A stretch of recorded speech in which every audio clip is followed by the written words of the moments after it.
Hi, I'm Matt Birch from Heavy Spectrum, here to talk about Shadow of the Beast. I'm James Hawkins from Worldwide Studios, also here to talk about Shadow of the Beast. So this is Arboron and Zelik.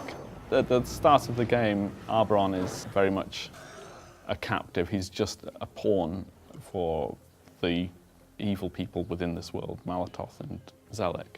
And it's represented very literally with him being an animal on a leash.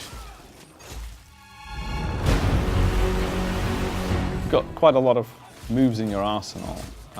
You've got the basic attack moves that if you get the timing just right, you can get these perfect strikes.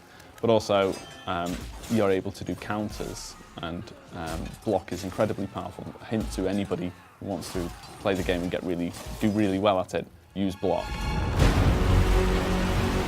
When you have all three blood bars full, then you get this ability, as you mentioned, the Rage Chain, which allows you to expend your blood, and you get the option to go and kill the opponents with single strikes. And it becomes really important. It's not the best way to score points, but the enemies can't defend themselves, so you have a real choice between whether or not you aim for your platinums and so on by using all of the fine-tuned combat controls, or you use the Rage Chain to be able to dispatch them quite quickly, which, when you're low on health or you're in danger, becomes a really, really great choice to take. But I mean, it just looks awesome as well.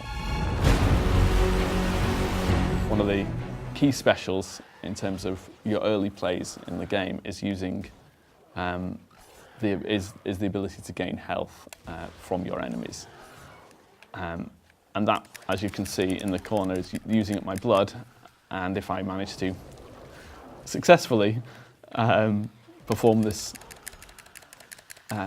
what we call frenzy moment, I gain health back from the enemy. But yeah, score is another huge factor in this game, and really once you start to get good at it, you want to accumulate score, and it becomes the focus of all of the engagement.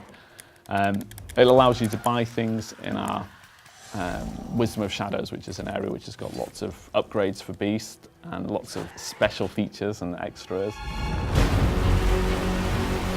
Obviously, going through this level, the grass looked phenomenal, and then we have this great transition into an entirely different kind of feeling. Yeah, I mean, narratively, the idea is that you are actually beginning to, you've gone through paradise and destroyed it, and the world is naturally starting to get darker. I mean, it's perhaps artistic ambition to actually sort of express the story through the world.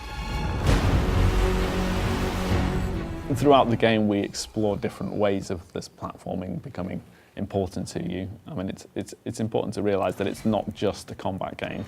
There's exploration in here, there's puzzles in here, and those are all part of the makeup that give it, hopefully, a engaging character for people to come and play.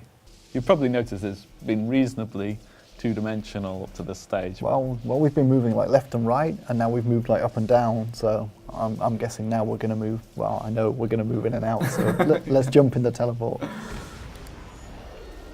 And yeah, I mean, this is one of the things that is just lovely about working with a 2.5D game. You get to frame these incredible sort of journeys throughout, and these teleporters that we encountered earlier in the level are now active, so solving that machine puzzle was actually really has opened up new ways of navigating in the level.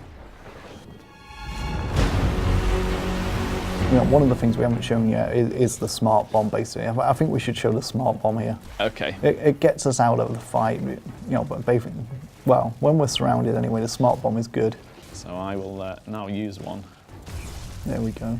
That's a good way of trimming the enemies down. That does buy you a window. I mean, and it's great because it's instant. All the enemies are different as well. Each level has its own version of enemies with nuances to their attacks.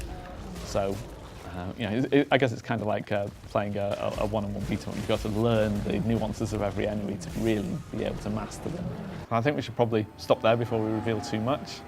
Yeah, I think let's leave it here today. There's loads for people to find if they pick up the game, as we hope they will. If you didn't play the original game, you're at no disadvantage at all, because it's a totally new game in its own right. Yeah, like I said, we really hope you'll give it a go.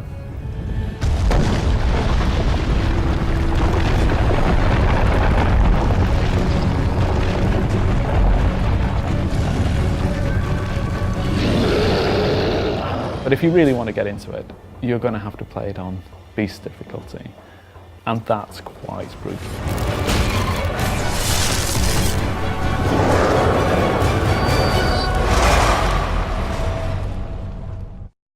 For the players.